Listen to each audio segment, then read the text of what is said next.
Hello, and welcome to this talk on explaining McCarthyism. My name is Kendrick Oliver. I'm Professor of American History at the University of Southampton.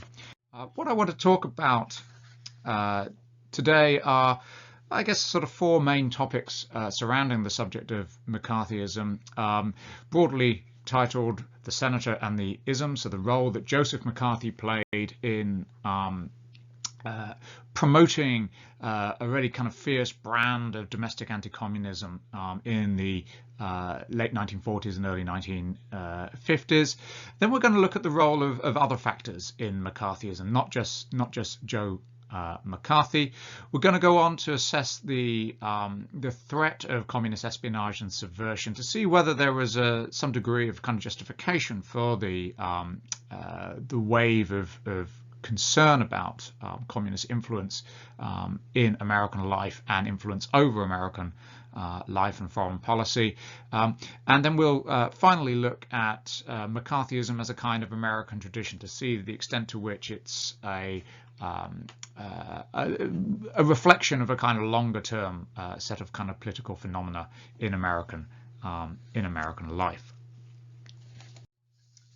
So prior to the 9th of February 1950, Senator Joseph McCarthy of Wisconsin was a relatively obscure political figure. He'd been in the Senate for about 3 years. He'd been elected in 1946, taking office in early 47, and basically had a kind of record of fairly kind of erratic stands and not much achievement during those 3 years. He had, for example, campaigned for the end of controls upon supplies of sugar to major manufacturers, and he was known by his colleagues in the Senate as the kind of Pepsi Cola kid because he was so sort of keen to sort of promote the end of sort of sugar controls.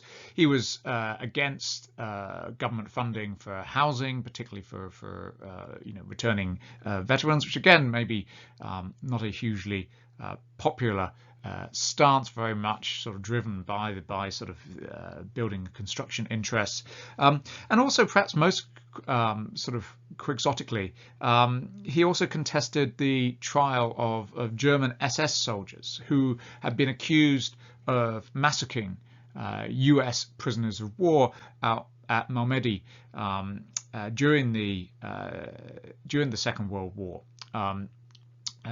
and in the course of his campaign on behalf of these SS soldiers, and we have to bear in mind that Wisconsin is a state with quite a large sort of German-American population, so perhaps we can sort of explain McCarthy's interest in this issue there, but it nevertheless seems a slightly sort of strange stance to take. But during his campaign, it was clear that this is a man who had very little respect for Senate traditions of procedure. You could see the report there on the slide from the New York Times, which refers to describes McCarthy's own language towards a fellow member of the Republican Party in the Senate, describing the Senate's long investigation as a kind of whitewash, and describing another senator as being criminally wrong. So there were early sort of signs of what McCarthy was like, but there wasn't really a kind of a solid record on which he could hope to stand come the re-election campaign that he would face about 2.5 years hence in 1952. And so by early 1950, he was basically aware that he had no record of achievement on which to stand for re-election in 1952.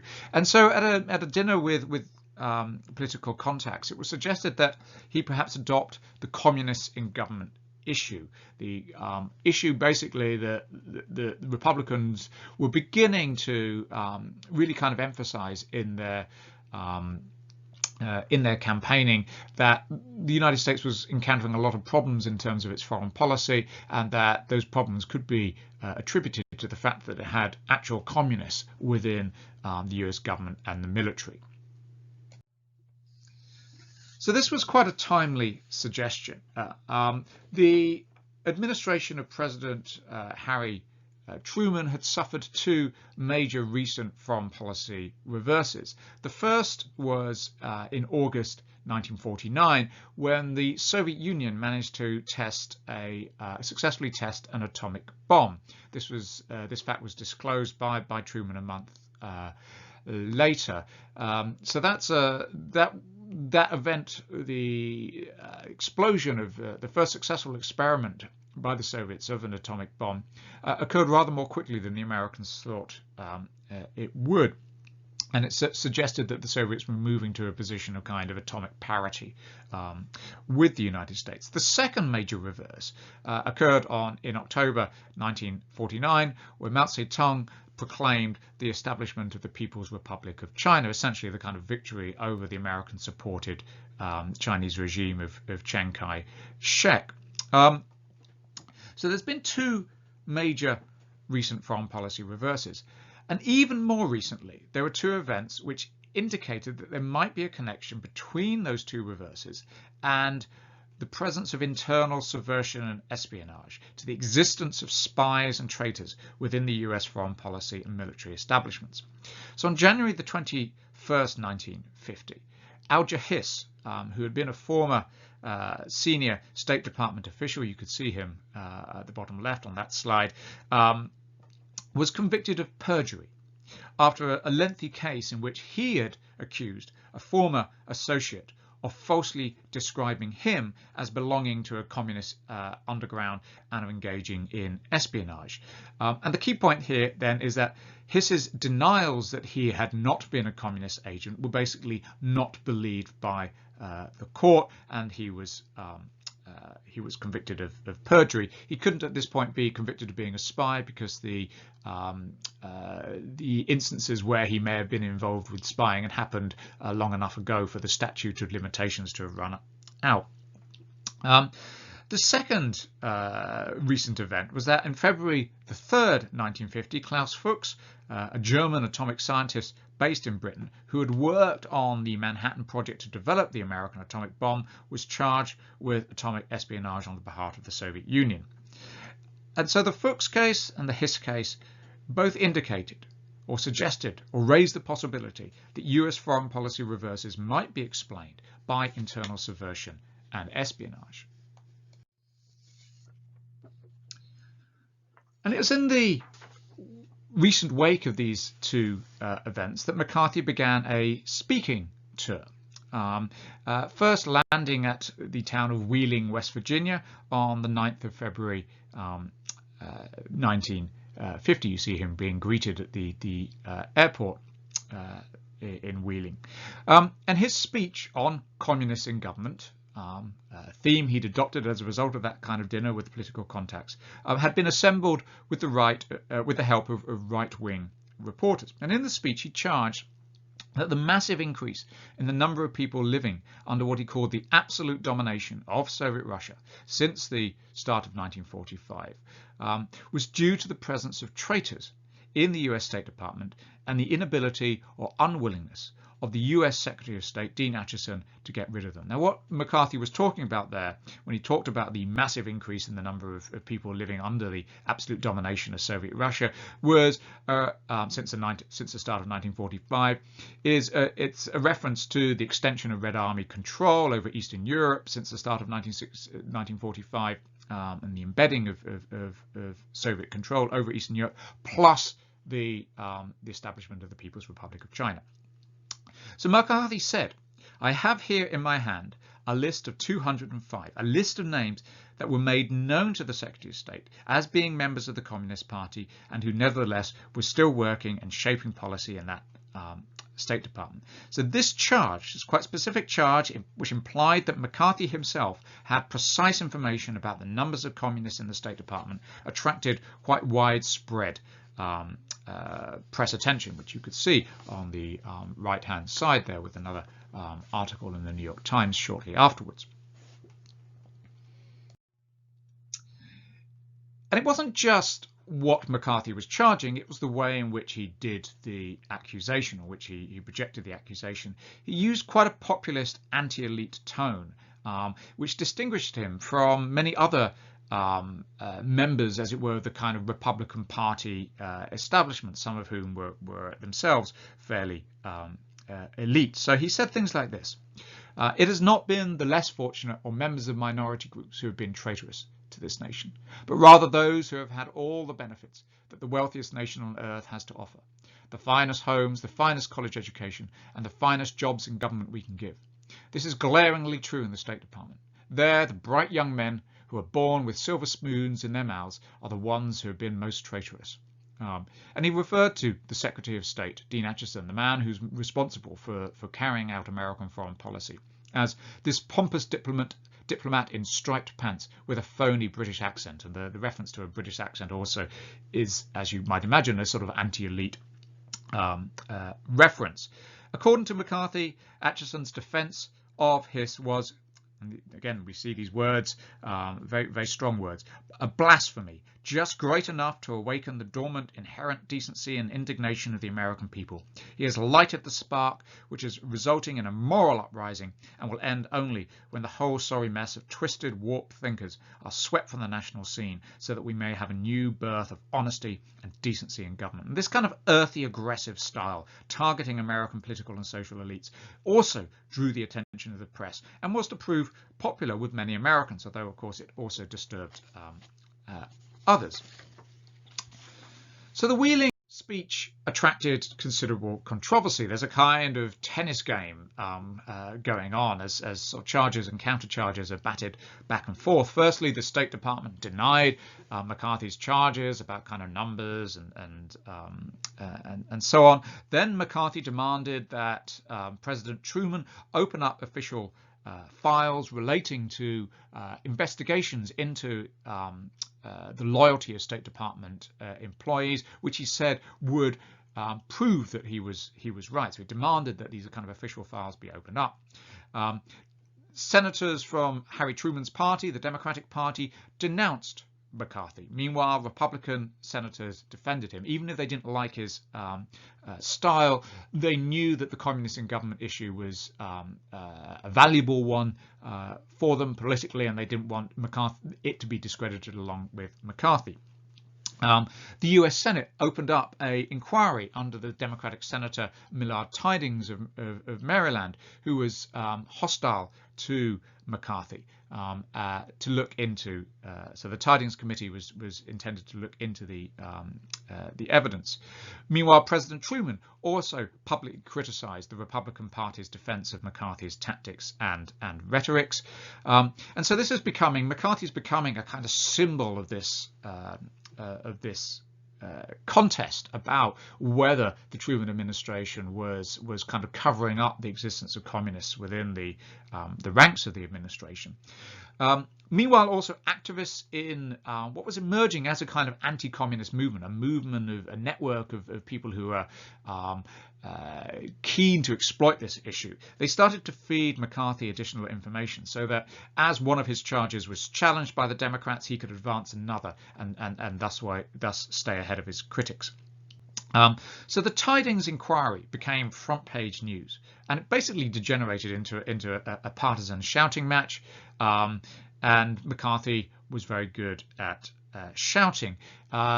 He gets quite a lot of support also from the right-wing press. And so what we see by late spring 1950 is that there are starting to be references to not just McCarthy, but McCarthyism. It enters the political language. You can see this as a cartoon on the right, although here it's used as a term of criticism or abuse, showing the Republican Party, symbolized by the elephant, being pulled by various Republican Party politicians to make a stand on this shaky tower of tar. Tar is a kind of a symbol of political propaganda, having to sort of stand on this shaky edifice. You mean I'm supposed to stand on that?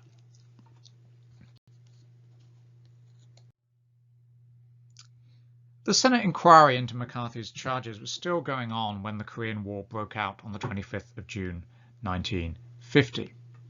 The US was now at war with the communist enemy, North Korea, and by October it would be at war with communist China as well when the Chinese entered the conflict. And in those conditions of a hot war, concerns about the security of the home front intensified. It was much harder for Democrats and liberals to dismiss the communists in government issue as just kind of pure partisan politicking. There were security issues at stake.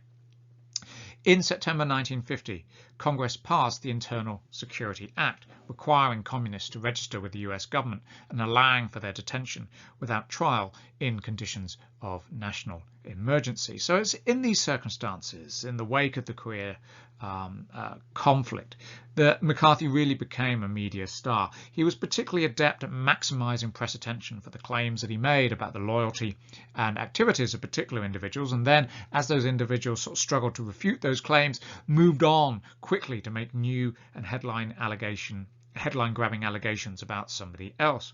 McCarthy's method of spewing out charge after charge convinced many Americans that there must be some substance to his broader claim about the extent of state capture by communists and their sympathizers. So for those Americans, the senator became something of a popular hero. In the 1950 congressional election, he helped the Republican Party senatorial candidate in Maryland campaign against Millard Tydings, who was up for re-election, and Tydings lost, which seemed to indicate that McCarthy was a power not to be crossed. And McCarthy was the most prominent oppositional figure in the American political landscape for the remainder of Truman's time in office. He adopted the term McCarthyism for himself. It was previously a term of abuse, but now he claimed it for himself, as the book on the top right there indicates, as a marker of his role as leader of the anti-communist cause. And he delivered a rapturously received speech at the 1952 Republican Party convention. You can see him speaking there on the left, where he said that one communist in the State Department was one communist too many. One communist in a university was one communist too many. During the 1952 presidential election, there was another indication of McCarthy's rise to prominence and influence. The Republicans chose as their nominee General Dwight D. Eisenhower. And Eisenhower planned, as part of his campaign, to deliver an address in Wisconsin, McCarthy's home state, in which he planned to speak warmly of his friend and mentor, General George Marshall. Marshall had served as Truman's Secretary of State before Dean Acheson, and he'd been blamed by McCarthy for the fall of China to communism. McCarthy accused Marshall of leading an immense conspiracy against what he called American power in the world. So we have a situation where Eisenhower was planning to go, as it were, to McCarthy's home turf and challenge McCarthy's by speaking warmly of Marshall, who McCarthy had criticized. But in the end, Eisenhower succumbed to pressure from his political advisors to remove his praise for Marshall from his speech. Now, McCarthy's status as the public figurehead of domestic anti-communism endured until his fall from grace in 1954. In 1953, he became the chairman of the Senate Committee on Government Operations. So at this point, the Republicans were the majority force in the Senate, which meant that he had a kind of plum committee chairmanship falling into his lap. And this role as chairman of the Senate Committee on Government Operations allowed him to orchestrate investigations into alleged communist influence in State Department controlled enterprises like the Voice of America and the US Information Agency, these organizations that the State Department controlled to kind of present the American message overseas. And he claimed that there was communist influence that was diluting the American message. During these years, commentators seeking to explain this kind of wave of anti-communist concern, seeking to explain McCarthyism as a phenomenon, very much took their cues from the headlines and from McCarthy's own claims about himself, and focused on his role. And they asked the question, in particular, was McCarthyism a sign of a kind of totalitarian potential in the United States? And one example of this you could see on the left. This is an article, the front cover of Time magazine, where it asks, where it has demagogue McCarthy, does he deserve well of the Republic? Seeing him as a source of potential danger to democracy. And also in 1952, the reporters Jack Anderson and Ronald May published a book called McCarthy, the Man, the Senator and the Ism, in which they compared McCarthy to Hitler in his readiness to lie and in the ruthlessness with which they said he pursued power. They argued that he had a talent for mobilizing resentments on the right, which presented a potential danger to the democratic life of the US Republic. By the late 1950s and early 1960s, however, more kind of sanguine and relaxed perspectives had emerged with regard to sort of McCarthy as a sort of danger to the Republic. And the primary reason for that was that McCarthy himself had disappeared from the scene. In 1954, McCarthy had himself suffered a major reverse. He had accused the Department of the Army of it covering up the presence of communists in its ranks, which essentially meant that he was now, rather than attacking Democrats in office, he was actually attacking Republicans in office. Dwight D. Eisenhower had won the presidential election of 1952, and it was his administration that was in charge. And so therefore, it was Republicans in office that McCarthy was charging of kind of negligence and delinquency in kind of covering up the presence of communists in its ranks. The Eisenhower administration mobilized against McCarthy, released information about McCarthy's attempts to extort special privileges for a young associate who had been drafted into the army. So there's a real kind of conflict going on between the army and McCarthy, which result in congressional hearings into the matter. And these hearings were broadcast on national television. Television is becoming a major sort of source of entertainment in these years, attracting mass audiences. And confronted with McCarthy's erratic and bullying behavior, a significant portion of Americans who had previously endorsed his campaign decided that they did not much like his methods after all. There's a famous scene during the Army McCarthy hearings where McCarthy claims that the Army Counsel, Joseph Welsh, who you see there with his sort of hand on his head to the left, had a kind of young associate in his law office who had previously been involved in what McCarthy called the legal arm of the American Communist Party, and Joseph Welsh emphasized that young man's sort of that this was just something that he had done in his youth, and that he was now a very kind of respectable young man, and he claimed that McCarthy was kind of reckless and cruel to be bringing this up in these kind of public hearings. And there was a sense in which Welsh was the sort of symbol of decency, and McCarthy was himself just a kind of bully. And McCarthy's approval ratings sank from 50% in January 1950, before the start of the Army McCarthy hearings, to 34% in June. McCarthy was formally censured by the Senate for conduct that brought the institution into disrepute. Now, not a major sort of punishment, but it was a sign that his power over the institution was broken. McCarthy, always a heavy drinker, disappeared into the bottle, and he died of cirrhosis of the liver in 1957. And to some extent then, much of the menace seemingly presented by McCarthyism died with him. And it's from this perspective, therefore, that a number of commentators in the late 1950s, early 1960s were able to seem more kind of relaxed about the danger that he caused. Richard Revere, for example, a journalist who wrote a book, Senator Joe McCarthy, published in 1959, argued that McCarthy's talent was for generating chaos, not for exercising power. McCarthy, Revere said, had never actually aspired to high office. He didn't want to be president, and his was not a movement with long-term organizational potential. He was never going to be able to sort of seize power. Like basically McCarthyism had been a movement that was fated to crash and burn, not seize power. And a number of other commentators, social scientists and contemporary historians, were able to describe McCarthyism as the last spasm of a dying form of politics. They confidently explained that McCarthy gathered his support from social groups such as small-town businessmen who were anxious about their declining status in national life.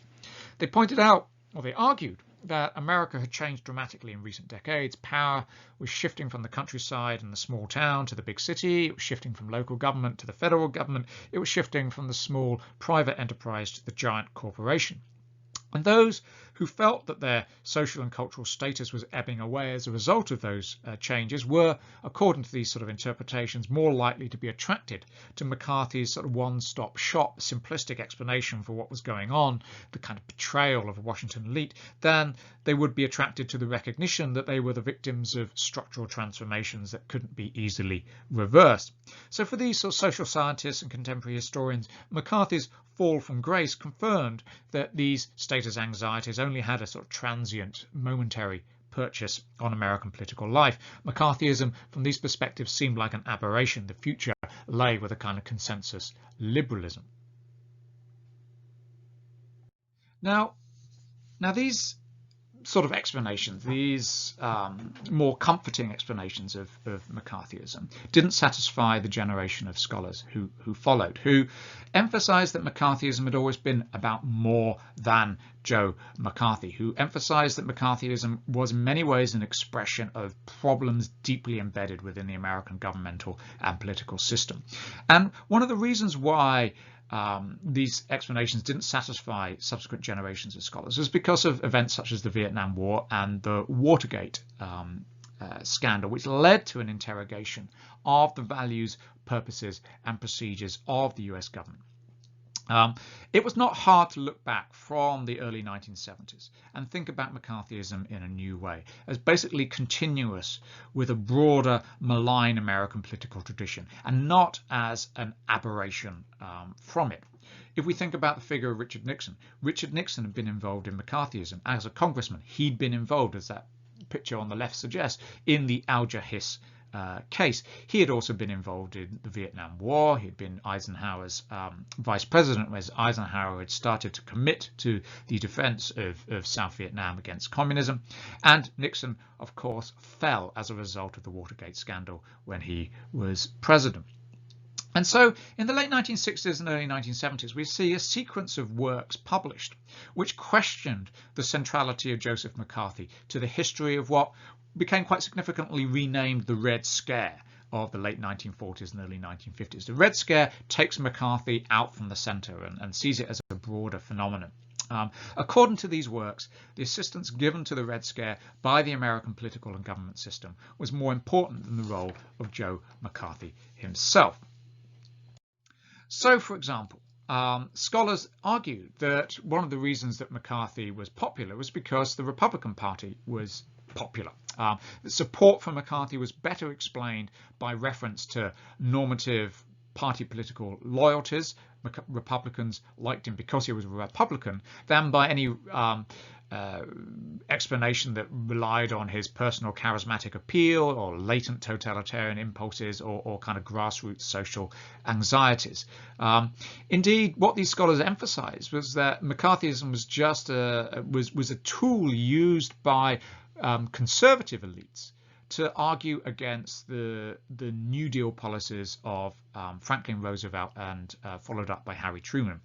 Franklin Roosevelt during the 1930s had expanded the role of the state to try and deal with the situation of the Great Depression. And many conservatives disliked those policies, which they saw as anti-business and as contrary to the tradition of a limited American state, and that they therefore co-opted the communists in government issue as a means of discrediting big government. Other scholars pointed out that the Truman administration itself had established much of the rhetorical and institutional framework for the Red Scare through a variety of means. It itself had been strongly anti-communist in its language, seeking to kind of mobilize the American public opinion against the overseas menace of the Soviet Union and communist China. It had established a program in 1947 to monitor the loyalty of federal government employees. It had compiled what was called the Attorney General's list of subversive organizations to guide such monitoring. So if anybody belonged to one of these organizations, then that was a black mark against them. They might well be thrown out of federal government service. By 1953, as a result of this, under this federal loyalty program, the FBI, the Federal Bureau of Investigation, had processed 4.5 million sets of fingerprints and loyalty forms, and around 7,000 employees had already left the government as a result of loyalty investigation. So the Truman administration itself was, as it were, reinforcing this kind of Red Scare politics. And we also know that the federal loyalty program was further expanded in scope by the subsequent administration of Dwight D. Eisenhower, which insisted not just that federal employees prove that they're loyal, but also prove that they were free of any personal qualities that might endanger national security. For example, that they didn't drink alcohol to excess, or that they didn't, that they weren't homosexual, which was an issue that, according to the views of the time, would make them vulnerable to blackmail by Soviet agents. So there's a concern about alcoholism. Will these people blab if they're in a bar about state secrets? But there's also, if they're homosexual, then the desire to keep that secret would make them vulnerable to Soviet blackmail. And these reforms then led to an extensive lavender scare in which homosexuals and suspected homosexuals were forced from government service. So although neither Truman nor Eisenhower very much liked McCarthy, in fact they detested him, they were nevertheless both also involved in the institutionalization of the Red Scare.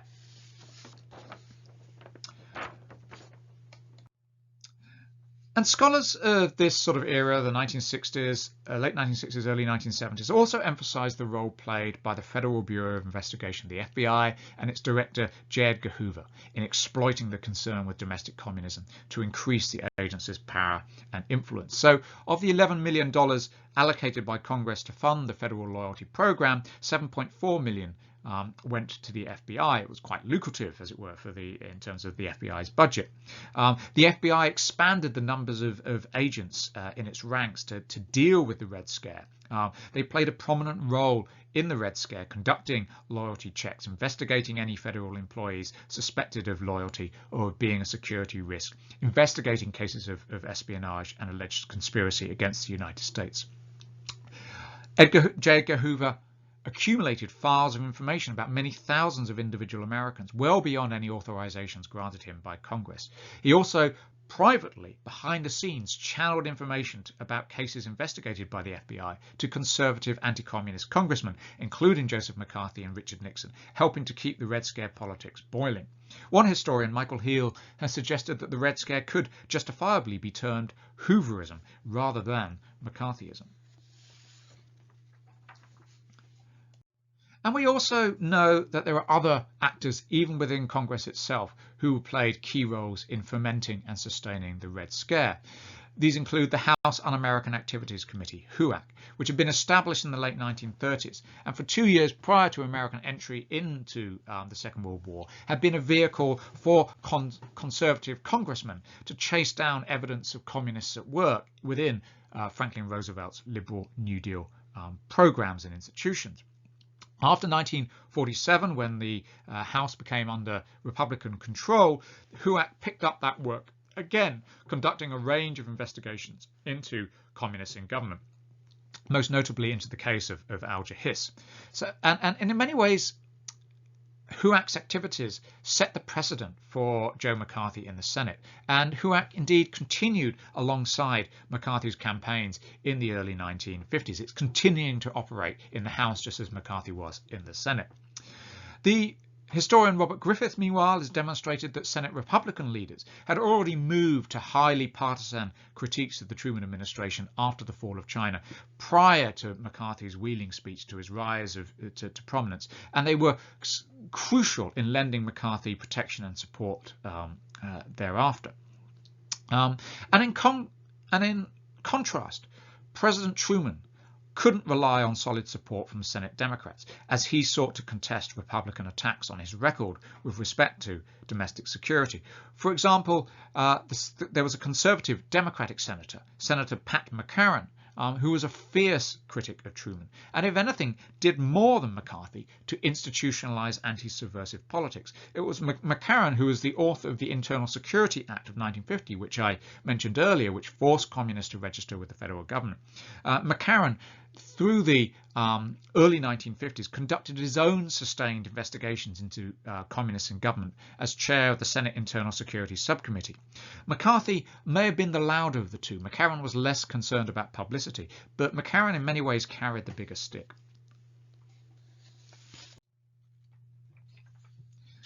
And since the 1960s, a number of studies have also shown that the Red Scare was occurring in many locations in the United States, beyond Washington, D.C., and beyond the immediate reach of Joseph McCarthy. Intensity levels of anti-communist activity did vary markedly across the nation, which reflect the fact that there are local dynamics at work as well as federal government example. Where did local Red Scares tend to occur? Well, they tended to occur most often in urban industrial locations, as these were places where there were more likely to be evidence of communist activity. So in unionized factories, in welfare organizations, or in the education sector. There was also a major Red Scare in California, focused most conspicuously on rooting out communists in the American film industry. And you can see on the bottom left there are the members of the American Legion, a kind of patriotic veterans organization, protesting against what they thought was a kind of communist influenced film by John Huston, the director John Huston. Big towns and cities were also more likely to be strategic centers of significance to the Cold War. They're likely to be the centers of military production, for example, which led to increased concerns about espionage and sabotage. Local authorities in these cities and many employers, especially if they had contracts to produce defense materials for the government or the US military, either incorporated or mimicked these kind of federal loyalty security programs. They required loyalty oaths of their employees. They required their employees to fill in forms. And in some areas in these urban industrial locations, you also had groups of ethnic minorities originating from Catholic areas of Eastern Europe, which are now under Red Army control. And people in those areas were concerned about their, as it were, their original homelands, very anti-communist as a result of that kind of Red Army takeover. And you also see those ethnic groupings playing a role in urban industrial areas in terms of nourishing anti-communist sentiment. In the American South, meanwhile, you for a long time had civil rights organizations being denounced as communist influence, but the intensity of that targeting increased dramatically after May 1954, when the Supreme Court decided to require the desegregation of Southern schools. So you see an intensification of Red Scare politics in the American South. And you can see the example there from 1959, race mixing is communism, it says. These are pro-segregationists in Arkansas. So the Red Scare peaks in the American South literally from the time that McCarthy himself is falling from grace. So in these local studies, domestic anti-communism appears as a genuine grassroots movement with involvement from ethnic groupings, from veterans organizations, from Southern white resistance activists, and in many ways from Democrats as well as Republicans. And much of this activity would have occurred had McCarthy's plane crashed on the way to Wheeling, West Virginia.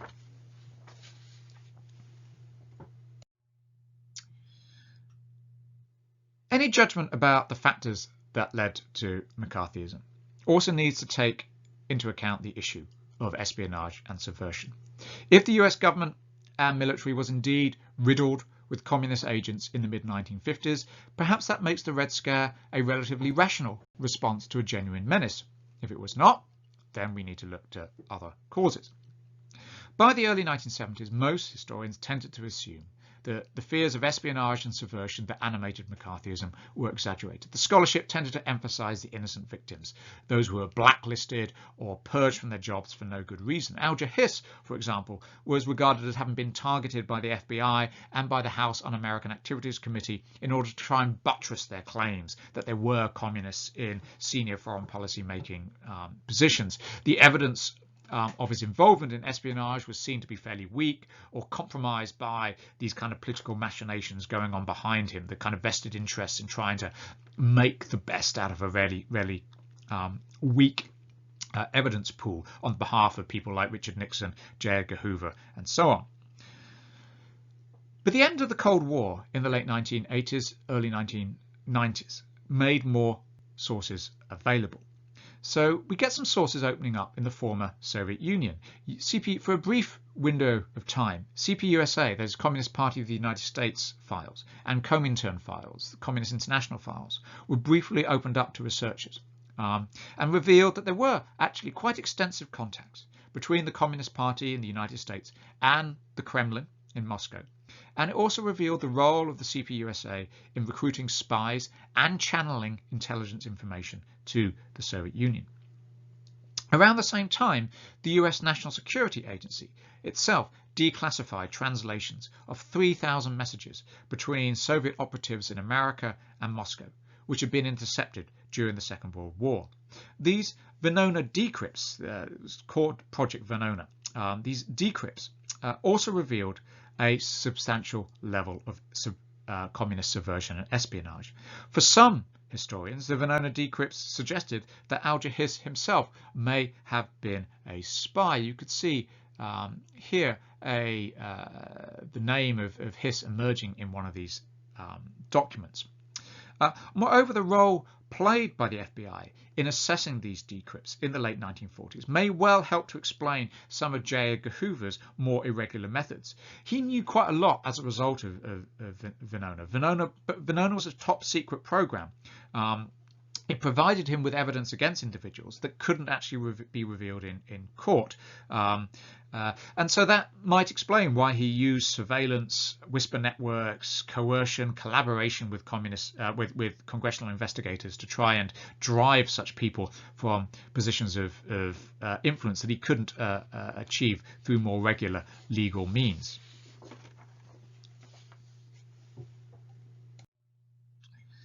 And the Venona messages, as they were decrypted and assessed by the FBI in the late 1940s, had revealed to the American authorities the presence of Soviet spies within the Manhattan Project to develop the atomic bomb, which led eventually to the arrest of people like David Greenglass, Julius and Ethel Rosenberg, and Klaus Fuchs.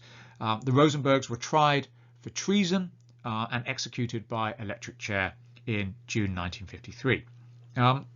So the Venona messages do indicate some role played by espionage, by spies during the Manhattan Project to try and feed information to Soviet spy handlers. But because some of the Venona messages were incomplete, and also because they usually used code names, it wasn't always easy for the FBI or subsequent historians to work out precisely who was involved.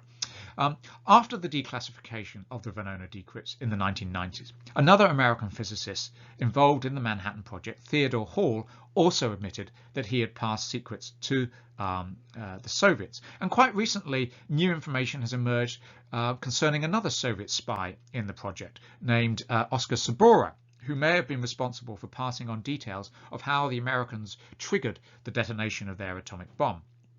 It's likely that the Soviets would have managed to create their own bomb without the intelligence drawn from spies in the Manhattan Project, but probably not as soon as 1949. And so the security threat in the mid-1940s was not entirely a phantom of the right-wing mind. The irony, however, was that due to a series of defections, the Soviets had started there was a series of defections beginning in the mid-1940s, which were starting to, those involved in Soviet spying had started to defect to the United States and reveal more about the Soviet spy networks. And that meant that the Soviets pulled their spy handlers back into the USSR, with the effect that their hitherto extensive spy network in the United States was essentially no longer operational by the time that Joe McCarthy rose to prominence. And so many subsequent aspects of the Red Scare were still obviously unnecessary and counterproductive. Much of what happened basically from 1950s onwards, McCarthy's own campaign, the Internal Security Act of 1950, the reformed government, federal government loyalty security programs targeting homosexuals under the Lavender Scare.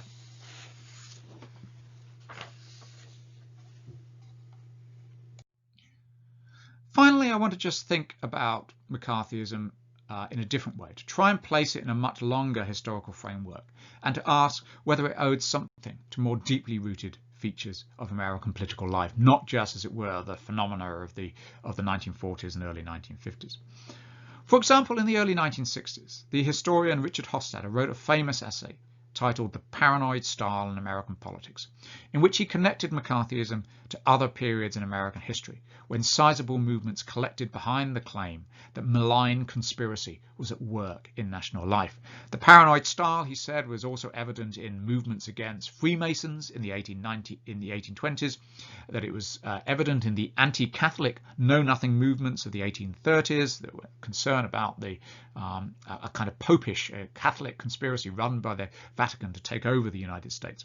And also Hofstadter related it to what he saw as anti-capitalist and anti-Semitic rhetoric in the agrarian populist movement of the 1890s. Other historians have identified the long-term origins of McCarthyism in the Red Scare of 1919 to 1920, following the Russian Revolution of November 1917. This is a period in the late teens when J. Edgar Hoover came to prominence as a leading investigator of foreign radicals. There you see Edgar Hoover as a young man, and reporting from the Washington Times on the Red Scare. But there's no real kind of clear linear path joining the 1919-20 Red Scare with McCarthyism. It seems that in the mid-1920s, under situations of prosperity, the concern with domestic communism abated, and it's only really kind of reanimated in the 1930s, partly as a result of the New Deal, with the kind of growing regulatory powers of the American state. When you get anti-statist conservatives complaining of communist influence on New Deal policies. And so perhaps the most obvious precedent for McCarthyism is the more immediate precedent, which is the mini Red Scare of 1939-1941 between the Nazi-Soviet pact and the Nazi invasion of the Soviet Union, which brought the Soviet Union onto the side of the United States. It's in this period, 1939 to 1941, that HUAC came to prominence, starting to investigate communists in the New Deal. It was in this period that the FBI was charged with powers to gather intelligence on foreign subversion. And only the entry of the United States into war in late 1941, in alliance with the Soviet Union, prevented that scare from coming to dominate American politics, as McCarthyism was later to do, once the Soviet Union had reverted back to the status of being an enemy.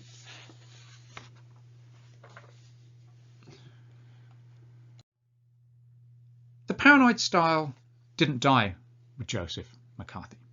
Confronted with the Vietnam anti-war movement of the late 1960s, J. Edgar Hoover looked for evidence that it was directed by a foreign communist hand, whilst activists on the left also themselves sometimes succumbed to fantasies about the CIA's responsibility for the assassination of President Kennedy.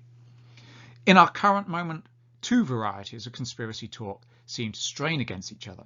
The conviction on the part of many opponents of President Trump that he is in some way beholden to Putin's Russia and enacting an agenda to sell out the Republic, versus the claim of Trump and his supporters that such allegations form part of a campaign conducted by a liberal deep state to overturn the presidential election, the results of the presidential election of 2016. But it's in the field of style and method, not content, where we see the most compelling comparisons between McCarthyism and Trumpism, and the most consequential differences too. Here, the older explanations of McCarthyism, which are alert to the power of populist anti-elite politics and the role that it can play in activating the anxieties of social groups that consider their status in national life under threat, seem to hold real value when we look to explain Trump's America. Donald Trump is adept at linking his own peculiar sense of grievance, that commentators have ridiculed his business acumen, pointing to his bankruptcies, that they've ridiculed his personal taste.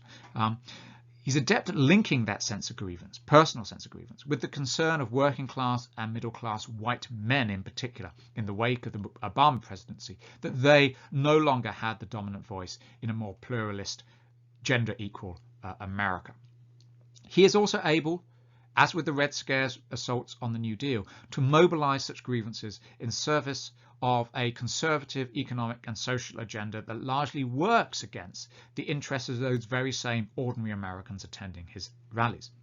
For Trump and his supporters, a political system that no longer affords them prestige is no longer seen as meriting their loyalty.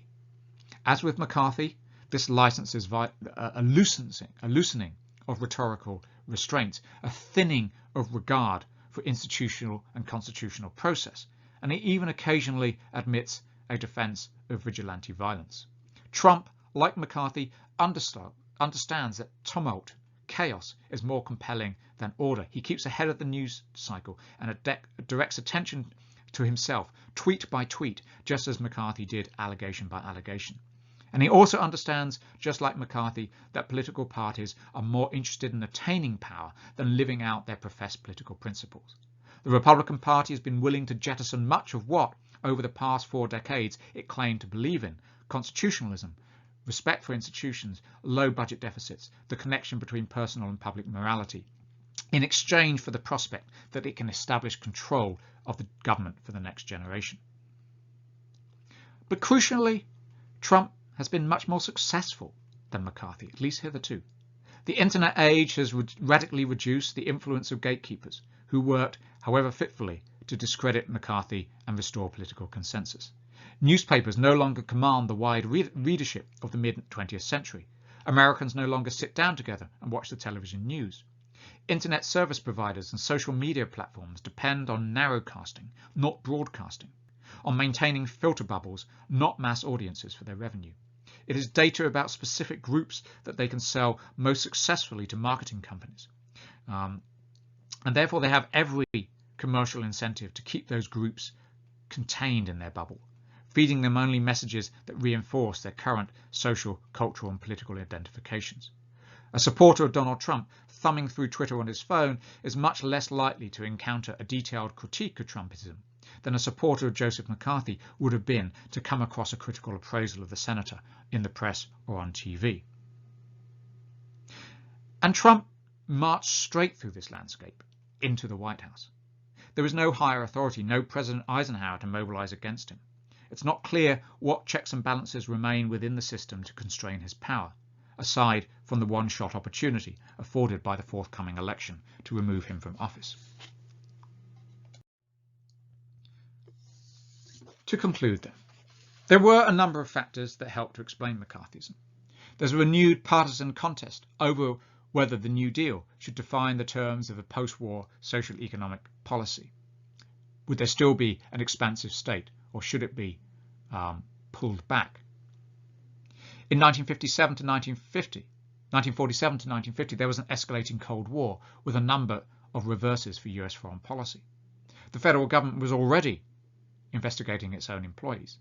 There was evidence of subversion and espionage. And there was a lot of grassroots concern about communist activity too, especially after the outbreak of the Korean War. And so given these factors, it's probably not surprising that a skilled populist politician like Joe McCarthy was able to make hay for a time. But 3 years into Trump, perhaps the most urgent thing to explain about McCarthyism, maybe not how it happened, but how the Republic actually survived it. To the extent that McCarthyism represented a serious stress test for American democracy, we might reasonably look on it and wonder whether the defences that saved the Republic then are still in place to save it today. And on that somber thought, I will conclude. Thank you for listening.